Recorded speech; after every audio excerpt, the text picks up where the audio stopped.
السلام عليكم ورحمة الله. النهاردة إن شاء الله هنعمل مع بعض فكرة جديدة لطريقة عمل الرز. لو عندك كمية رز قليلة وكمان كمية مكرونة قليلة، ما ينفعش يتعمل المكرونة وحدها أو الرز وحده، لأن الكمية مش هتكفي أفراد أسرتك. ممكن نعمل خليط من الرز والمكرونة بطريقة حلوة جدا إن شاء الله هتنول إعجابكم.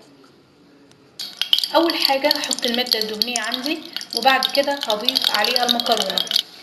اول ما المكرونه اتحمرت معايا بالشكل ده، هبدا انزل عليها بالرز بتاعي. هبدا اقلب في الرز كويس جدا لغايه ما احس ان الرز بقى خشن معايا، وكل كميه السوائل او الميه اللي كانت فيه نشفت تماما.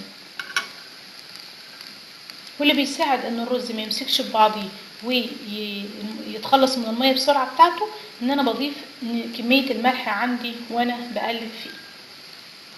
زودت الرز بتاعي الشوربة او المية، ولازم تكون سخنة، وظبطت الملح بتاعي وهغطي عليه، واول ما يغلي هوطي عليه لتحت خالص وهحط تحتيه الشياطة وهسيبه لما يستوي. انا بعمل الرز ده نفس المعاملة بتاع الرز، حبة وحبة، بس بدل ما بحمر شوية رز في الاول بحمر المكرونة، وان شاء الله هيستوي يبقى طعمه جميل جدا. وده شكل الرز بتاعي على المكرونة بعد ما استوى. طعمهم حلو جدا وريحتهم جميلة، وهما الاتنين استووا، والرز مفلفل زي ما احنا شايفين، مش معجن ولا اي حاجة، والمكرونة كمان مستوية.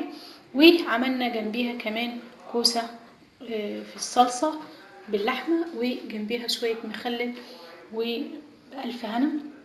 ان شاء الله يا رب وصفتي تنول اعجابكم.